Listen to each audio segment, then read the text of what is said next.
right. Hello, Jazmine Reed Clark. Welcome to the Mind, Money, Balance podcast. I'm so happy to be chatting with you about the Enneagram and money. And as we were emailing back and forth, you put in the subject line, Enneagram plus money, my favorite things to talk about. So I'm like, yes, we are in the right place. I'm so excited to have you here. Welcome. Oh my God. Thank you for having me. In fact, and I can be very woo-woo. And as I was telling you offline, I just signed up to be certified. So I'm taking a certification program later this summer, but I was on the fence about it. And when I got your email in my inbox, I'm not joking. It was like that morning where I'm like, should I just invest and like do a certification program? And then I was just like, ugh, I'm just going to take this as a sign. So it was it was very kismet, our connection. Yes. Oh, I love that. And I believe that our relationship with money is mostly emotional and psychological. I believe that budgeting and saving and investing is all incredibly important, and I don't discount it. And you cannot budget your way to a healthy relationship with money. You can budget your way to a savings goal, but you can't budget your way to feeling good about money. And so anytime we can incorporate other ways in which people can relate to money, I'm like, yes, let's throw it out there, because even if listeners are like, the Enneagram's not my thing, at least they've been exposed to a new way of thinking about their relationship with money. So I'm stoked to have this conversation. Absolutely. And just even knowing that the Enneagram deals with like motivations and fears, which like we all have a motivation when we're budgeting. Most of us have fears around money. So I think they like go hand in hand. Yes. Well, Jazmine, I always ask folks, to the extent that they're comfortable, just to share, their money story. Could you share with the listeners?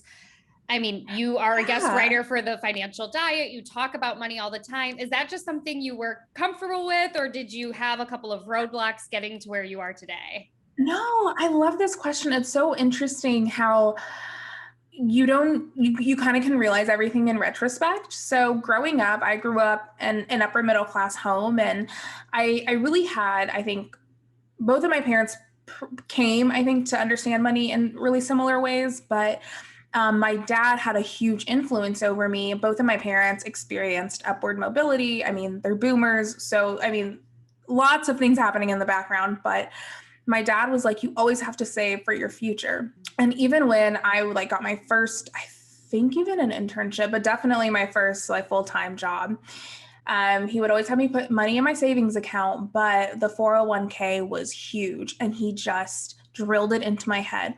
Always be saving and always be planning for your future self, because people don't think about it until it is unfortunately too late.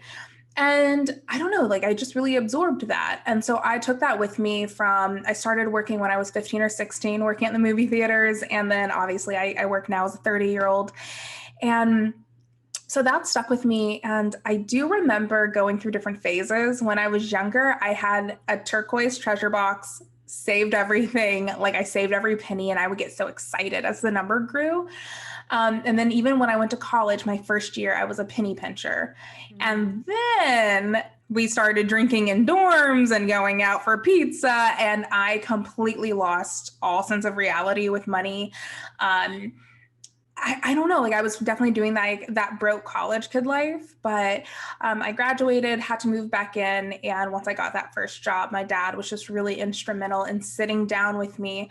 I remember my first full-time job, I think I was going to make 32 grand. And my dad's like, you have to negotiate. And I was like, no, it's okay. And he's like, no, absolutely not. Like, you have to negotiate. Here's what you're going to say. My dad, he has since retired, but he was in HR for his whole career.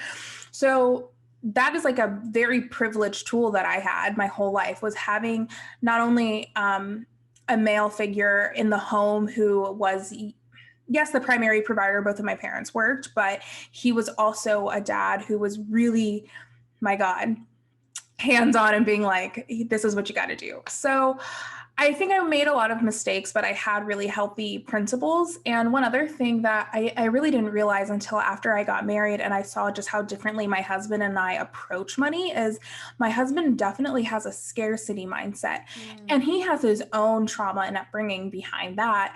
And then I have a very like abundance mindset. Now we can have a very, very long discussion about, privilege and reality and all of these things. But I really mostly got the message, if you work hard and you save responsibly, you can have as much as you want and do what you want. So I just have I feel like I have a very comfortable relationship with money.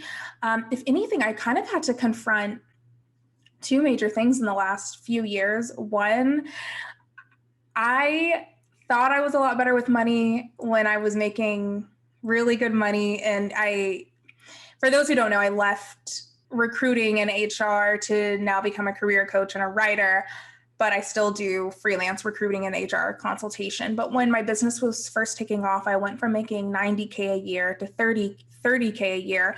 So obviously that's like a drastic difference. And I learned that, maybe I really hadn't developed as like the best habits as I thought I had. I had really just made a nice enough salary that I could just pay my credit card off in full. And I don't really shop at nice places, but it was when, a lot of things got stripped away that I really started back from the basics in the last year. And I think I'm like rediscovering my relationship with money.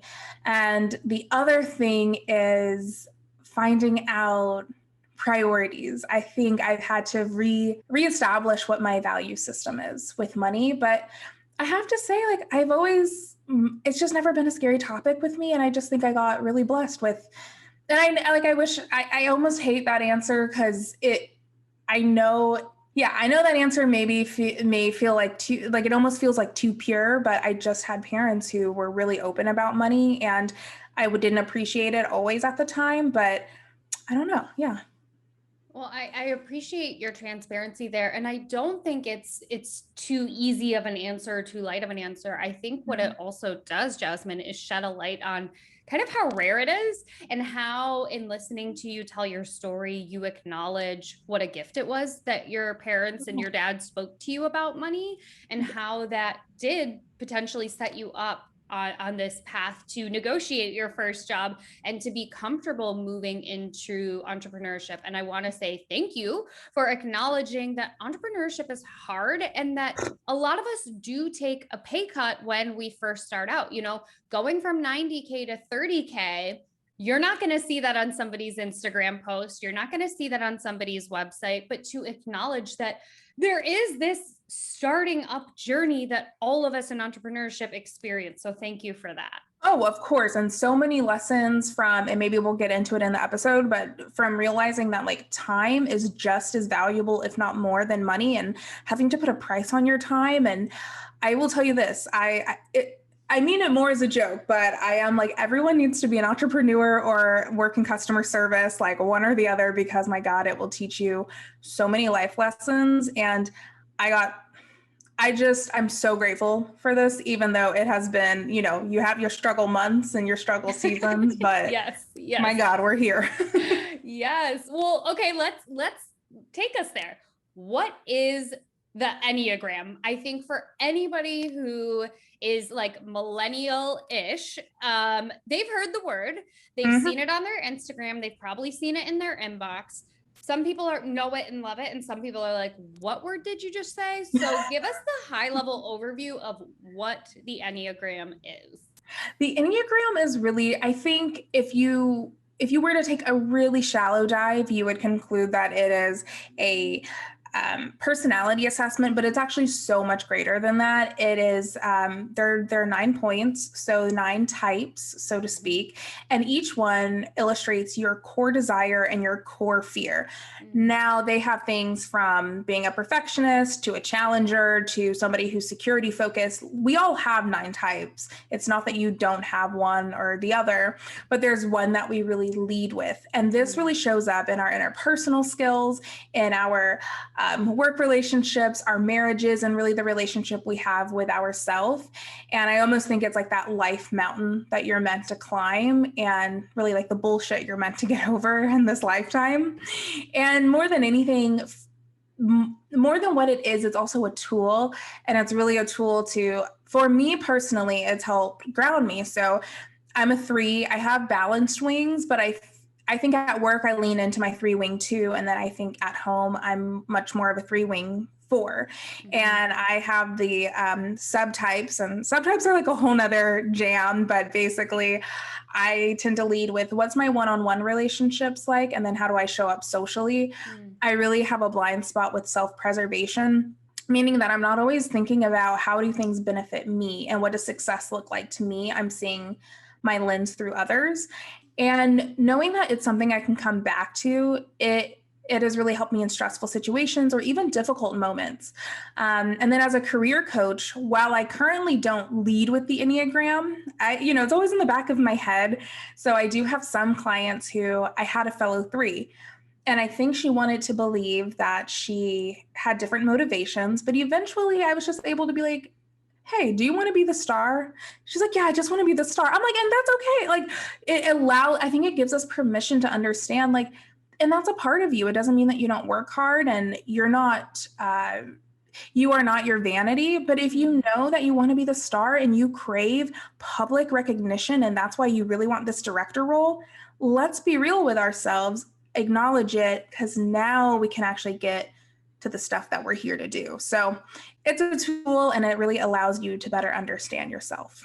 Oh, I love that. And can you give us, I know, like you said, you could talk all day about wings and about subtypes, but could you give us just a high level overview of the types, in that you talked about what motivates them and what scares them? Could you just run us through the motivations and fears of each of the types? I think that'll help listeners just kind of get a sense of what you're talking about when you're talking about 3s and 2s and 4s. No, totally. Absolutely. So 1, they are typically called the perfectionists. So their key motivation is to be perfect and to be good. This can often get mixed up with a 3. So to be clear, your perfectionist is the more like judicial person who is really principled and the rap of being like a clean freak or playing by the rules. And then their worst fear is just being bad, being morally corrupt. 2, that is your helper, or sometimes it's called the giver, the lover. And then this person, their key motivation is to be loved, and their key fear is to be unloved. And these tend to be the people who are warm, empathetic, very, very giving. This is the person who, when you're sick, they show up with soup and like give you medicine and take you to the doctor. And then a 3 is typically called the achiever or the performer, key motivation being to be successful and achieve success in their life. And as a 3 myself, I always like to say, this isn't necessarily the person who wants to be the CEO. For a minute, I think that's why I was so hesitant to claim the 3. I was like, I kind of get that.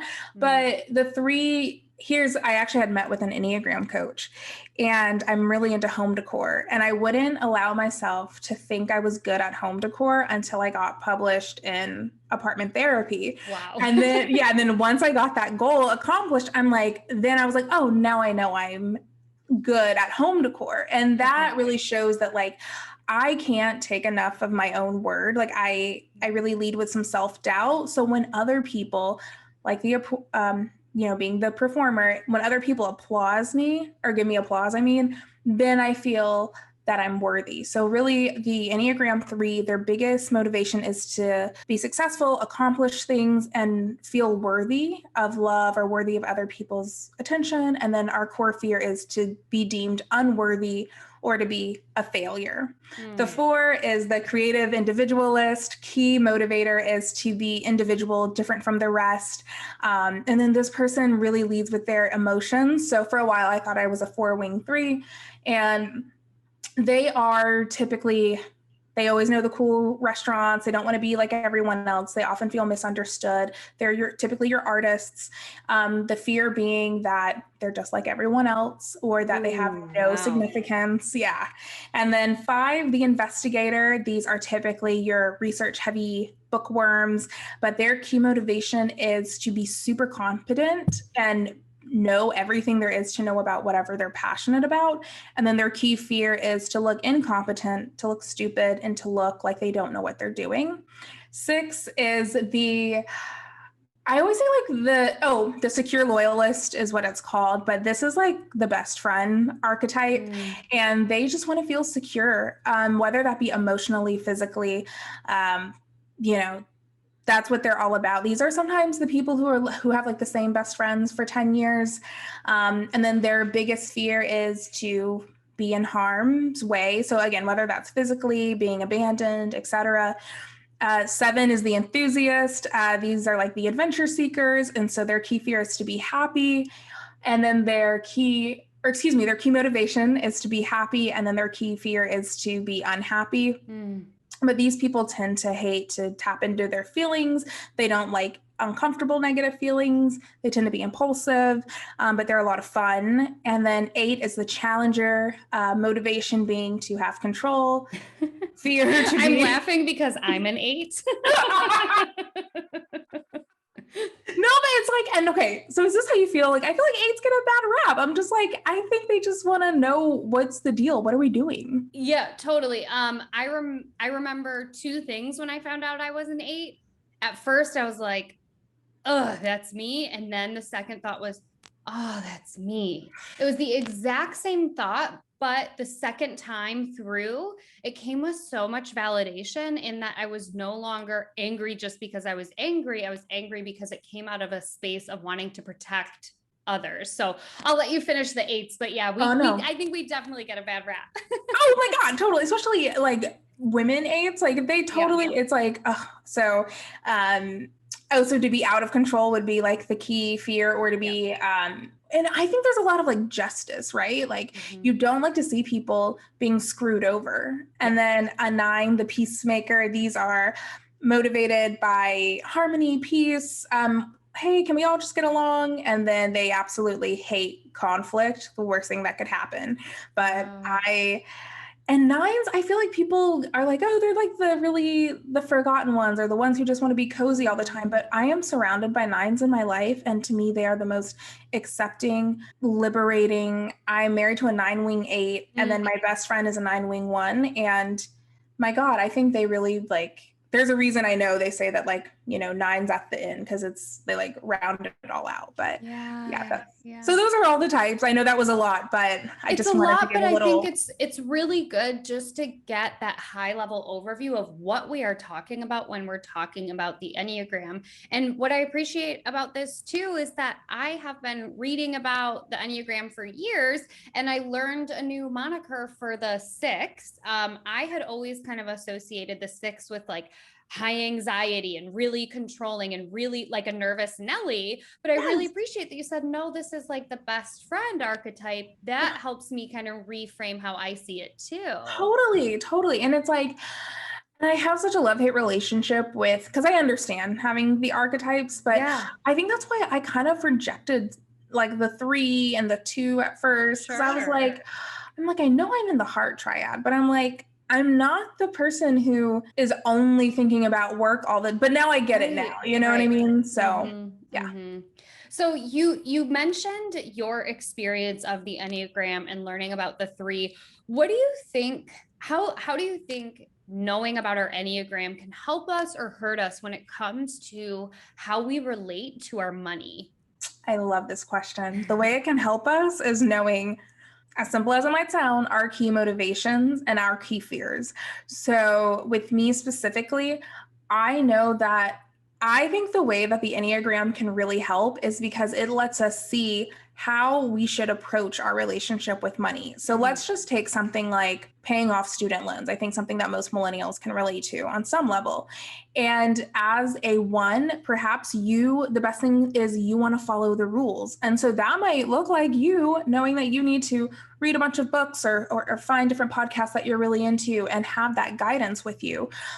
Whereas an 8 who may love to challenge the status quo, they may want to approach it completely differently. So it's helpful in liberating you from status quos or what you should be doing. Now, where I do think it's harmful is just like astrology and Myers-Briggs. I do think it can allow you to linger in a fixed mindset. And so I think that's just a blind spot to be wary of, because I know I get like that too. I'm like, oh, well, I'm a 3. So it's, catch yourself when you want to do that.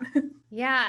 Yeah, and what you're talking about is the language I use for that they use in astrology as well, is the shadow side. So instead of being like, well, I'm just an 8, I'm kind of bitchy, deal with it. Yeah. It's like, no, you don't really get to have that pass.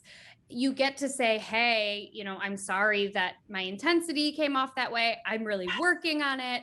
And I understand that the reason I responded that way is because something must have made me feel vulnerable or unsafe, right? So to really take ownership of that instead of using it as an excuse. The same thing goes like you said with astrology. If you're like, I don't know, a Gemini, let's say, and you're like, you keep gossiping, you can't just say like, oh, well, I'm a Gemini, that's just how it is. It's like, no, you don't get to use it as an excuse. You get to use information about your design to say, these are areas I know are going to be challenging for me, and I can use it to my advantage. So I appreciate you putting that little asterisk in there. Of course. Yeah. So you were talking about being an entrepreneur, and for the self-employed, lots of my listeners are self-employed therapists or self-employed folks in the helping and healing spaces. Yeah. How can the Enneagram show up in our businesses? Oh my God. I think about this question literally all of the time for myself, but it comes up a lot for my coaching clients. So I do career coaching, and I think it can really help us determine what we want to do for next quarter or how we want to show up. It allows us to really redefine our purpose. So because I know I can speak to like fellow entrepreneurs and self-employed folk, I think it can really help with goal setting. So for example, I'm currently in the like product phase or the research and development phase of coming up with merch. And I know for me, and this is where I think my 4-wing really comes out, is I know I want to have merch that like not everyone has. And I know I want it to be really creative and something that feels authentic to me. But then I also know that I am always thinking kind of like a 3, like, okay, branding, does this make sense? How does this fit into my mold and my package? Whereas perhaps maybe a 6 would think, well, how do I even know that the merch is going to work? And what do other people think? And they may go to all of their different friends and ask for all of their different opinions. And they may just approach the situation completely differently. So I think when you understand your Enneagram type, you can goal set, understand blind spots. I know another thing is honoring my Enneagram type and using that as a tool has really shown me how to have a healthier relationship with conflict, because as an entrepreneur, like, you're going to run into it. You're going to have people who don't pay you on time, don't pay you at all, or people who just aren't happy with a service. And I can look at okay, so I'll give you an example. I have a podcast. Well, I have 2 podcasts, but my primary one is Office Politics. And I knew the day would come that I got a 1-star review, and I got it. They didn't say anything with it, but I saw that like average number go down. And I remember having a bittersweet moment, because a part of me was like, okay, well, this means that like people other than like my mom and my friends are listening. So that's good. But obviously it was really bitter, because as a 3, I do look at external validation. And to me, this was someone saying this wasn't worth my time. And so I was able to take that moment, hit pause and say, but is that fact or is that feeling? And knowing that I'm even in the heart triad, knowing that I'm going to be more vulnerable to having, a tender heart, and realizing, okay, how can I lean into my growth number is a 6. So how can I lean into my thinking triad? And it really helps me press pause. So helpful. I'm curious, as a career coach, if you ever have it come up where obviously we can't type other people if we don't know them. And when I say that word, I mean, give somebody an Enneagram number. But do you ever help your clients work through working with a boss who's maybe in the shadow side of their Enneagram? Do you ever use it to help like solve challenging situations? Completely. With career coaching clients and even in my personal life. So he's no longer at this employer, so I feel good talking about it. My husband, I was his boss, and I loved his boss. I'd met him many, many times. And his boss was actually the one who introduced him and I to the Enneagram. So it's all kind of full circle. But he was like, oh, I'm either a 3 or an 8, which, okay, he's a CEO, not shocking that he's like a 3 or an 8. And eventually Jordan is my husband. Jordan was opening up about just things that were happening at work where he felt like corners were getting cut and they were just trying to achieve. And eventually I said, well, do you think so-and-so just wants to be the star and he just wants the recognition? And Jordan was like, yes, that's exactly it. And I just feel like he's willing to cut corners just to like, get a product out. And I hate that. And so I was able to really sit with him and say, okay, well, I know that you're a 9 with an 8 and a 1 wing, but Jordan is very like, you're going to do the right thing. And since I kind of shared that 3 connection with his CEO, I was like, now that is not to say you just deal with it, but here's what I think he needs. Here's how I think you can communicate with him. And here's really what he's going after. And so you can use that 8 wing that you have and really help communicate him and steer him in the right direction. And another example, I have a client who she actually came to me knowing her type. And she said, I'm a 6, and she's been at the same job for 14 years, and she's wanted to leave like 5 years ago. Oh, wow. And so, so it's been really helpful for her to really understand that core fear of like, so we dig into, okay, why are you really afraid to leave? And why are you really afraid to let go of this job that you've been completely dissatisfied with for the last half decade? And so we're kind of really able to go deeper, look into that introspection, but then also use it as a tool. Okay, let's also use this to your advantage. And it shows that you're loyal. It shows that you earn people's trust, which means you're going to hold people to higher standards. There's a certain quality assurance that you're going to have. So I think it's really being able to dissect the problem so that we can address the symptoms. Oh, so well said, to talk about how knowing our types or knowing other people's types when we're working with them can help just give us some perspective to how we're acting and how other people are acting. Again, it's not about labeling and saying, oh, they're bad because they're a 3 or a 6. It's about saying, hey, what do you think might be going on because of their Enneagram type that might be making this particular situation tricky or challenging? And so everything you said, and it's funny that you just brought that up because for Christmas, I didn't ask for anything, but I wanted one coaching session with, her name's Hillary, and she's like on like enneagramandcoaching.com. Okay. And I was like, that's the only thing I want. I want to do like her marriage session. And it's where you type each spouse and then cool. And then you get to say like, okay, this is how you should communicate, da, da, da. And that was when we finally determined Jordan was a 9. I don't know what she brought up, but it triggered like a pain point we had in our relationship. And I think because I'm so action oriented, if I ever feel like somebody's not making a decision, I'm just like, okay, well, you know what? You're not making a decision. I'll make it for us. Here we go. Let's go. And because I'm like, I want to keep that momentum going. And I was able through that session to learn, Hillary taught me that Jordan as a 9 wants to feel included. He kind of feels disregarded in a lot of areas of life because he's always just trying to be like steady Eddie. So when you make these decisions, even though it's usually simple things like, oh, I just bought this throw pillow or I just bought this thing for the house. She's like, he wants to feel included because he just feels like he's never the person to speak up. And I remember turning to him and saying like, is that true? Is that how you feel? And he said, yeah. And I like started tearing up because I'm like, oh my God, had I known better, I would have done better. And ever since that session, I've done just a much better job. And I've been way more intentional about asking him, hey, like, here's a decision I think we need to make. Can you want to sit down on this day, this time? And I'd love it if you came with your ideas first. And when I tell you, like, that has been one of the biggest game changers in our relationship. I'm not exaggerating whatsoever. So yes, I that's part of why I'm obsessed with the Enneagram. It just helps me understand my relationships with everyone around me. Oh, I love that. And I love just how excited you are talking about the Enneagram. I want to rewind for a second to something you'd kind of like touched on, but Yeah. how did you get into the Enneagram? It sounds like your husband's old boss or old job had brought it up, but Yeah. tell the listeners and I about how you found the Enneagram. So it was so funny because, like everyone, I had heard of Myers-Briggs Right. probably in high school, and Sure. I was really, really into it. And so they were doing some sort of like team building workshop, and his boss introduced them to the Enneagram. Jordan hadn't heard of it before. He came home and he's like, I know how obsessed you are with Myers-Briggs and all these other things. Have you heard of this one?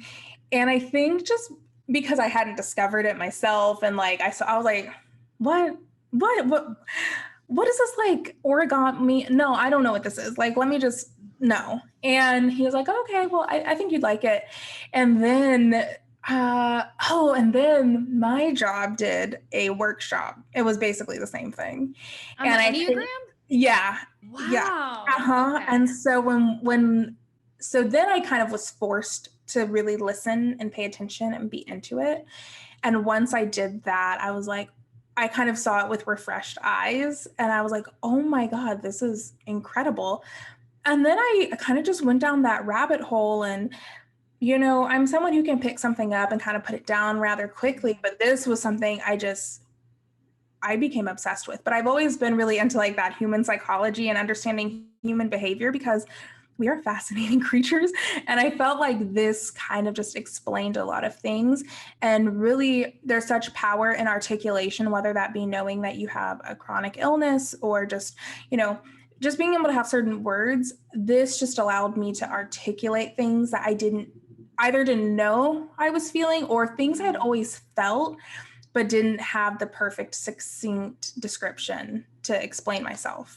Kind of repetition of hearing it and seeing it a couple of different places that Yes. allowed you to go, oh, there might be something here. Oh yeah. Um, Oh yeah. and I'm not an Enneagram expert, but I'm an Enneagram enthusiast. And I can imagine as a 3, if somebody else brought up the Enneagram to you, but you were like a big Myers-Briggs person, you might have been like, no, I already got my personality type. Thanks so much. That was exactly like verbatim what I said. I was like, no, I'm good. Thanks though. So funny. What other kind of tips or things do you think people should know about the Enneagram and the way it shows up with our money? Oh, I love this. So I think let's look at budgeting because I know that Mm, can definitely be a sore spot or a blind spot for so many of us. And it's probably the one common theme that all of us relate to in some way, shape, or form. So let's, again, to bring it back to being a 3, I have to set goals. And funny, I just refreshed them over the weekend. And so to me, that is what motivates me, is knowing, like I have an emergency fund for my my personal life, but I now want to have an emergency fund for my business.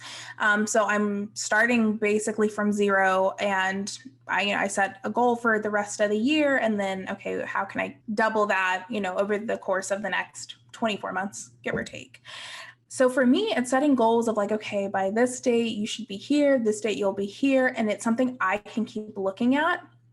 But for somebody else, like a 7 who are more impulsive, and I definitely have 7 in my tri type, I know that I have to make sure that I pay my bills first, make sure that certain things are paid first, because maybe having the $5 for gas or, having it to the dollar may not be the best for you. And that's another thing. I think when we understand our motivations, our fears, our blind spots, it really gives us more grace. Like, I'm never going to approach money the way my husband does. He's very, he wants to know every single detail, and he wants to game the system, and he he gets so deeply into it. But one thing he admires about me is I'm very set it and forget it. Like, I live on auto pay, and I just have to know it's taken care of, and mm. just know that I have my goals that I'm working towards. So I think it just lends a little bit more grace. And then I think the other thing I want to add just about money is it really reminds us of our inner child. So, kind of going back to, I was taught, hey, if you work really hard, you can have whatever you want. So, it's not really shocking that I'm a 3, but I know other people in my life who maybe saw their parents kind of make really poor decisions with money that might have encouraged their scarcity mindset, or they may think you can't trust people you love with money because they're not going to be responsible with it, so you have to be guarded with money. So I think it also just allows us to understand why we have the relationship we do with money, and why the other person that we love or work with or care about also have that same relationship, and just really how can they blend? Like, how can we just coexist together? So that's definitely the biggest thing for me. Oh, well said. I mean, I could talk to you all day. I've got like a gazillion and other things. I'm like, oh, what about this, this, and this? But instead, I'll ask you, where can people find you and connect with you as you're getting ready to deepen your Enneagram journey? Where should people go if they want to learn more about you, or maybe even work with you? Oh yeah, totally. So my Instagram handle is at Jazmine Reed Clark, JazmineReedClark. I mean, just type in Jazmine Reed. Hopefully I come up. And that is also my website. And, as you were just saying, I will be certified by fall. And I know that I want to be able to offer career coaching with a focus in Enneagram coaching. Cool. And I'll still have things that have nothing to do with the Enneagram, because I get that's not everyone's jam, but it comes up so often. And I'm really excited to just continue with this obsession turned specialization. But yeah. I love it. And one thing that I'm asking everybody in the year and a half of life being a little more intense than usual is, how are you finding ways to have fun in your life right now? I love this question. I just had like the deepest conversation with some family members, and they had just recently turned 40, and I was like, okay, when you look back at your 30s, anything you regret, or what would you do over? And both of them, it was a husband and a wife. They have like the same, their birthday falls within the same week. And they were saying, we really didn't rest and play. And I realized that, it's like 3, like you got to work, rest, and play. And that has just stayed with me ever since we left that brunch table. And I know that, the past year and a half, have I done that perfectly? Fuck no. Like, I have like screwed up so bad.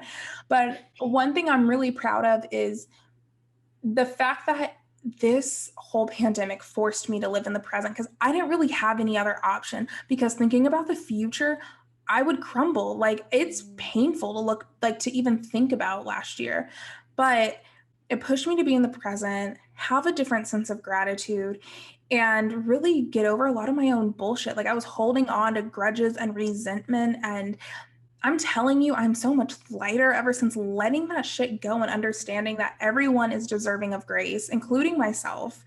And on a much like less preachy level, other things I do are like going for walks and letting my body rest. And for me, rest has looked like baking. I am obsessed with Clara Savitz, and I got her book Dessert Person, so I'm trying to like bake my way through the book. And I mean, like everyone, I brought a Peloton, but that's not really fun for me. That's just another place for me to be neurotic. But yeah, like baking, going for walks, allowing my body to rest, and really just allowing myself to turn my brain off for a moment and stay in the present, and not constantly think about, next quarter's goals or next year's goals, because clearly the last year and a half has taught us that we don't know shit. Like, the ocean is on fire. Like, that's what I've been telling myself when I'm like stressed. I'm like, the ocean is on fire, Jazmine. Like, you can sit down for 30 minutes and watch a TV show. Oh, such a good reminder to all of us that everybody has permission to sit down and watch a TV show and to hate their Peloton. You're allowed to. Those are both equally valid. Well, Jazmine, this was such a treat. I will make sure that your contact info is linked everywhere. And I just want to say thank you again for such a delightful conversation. I know my listeners are going to have lots of takeaways after today. Thank you so much for having me.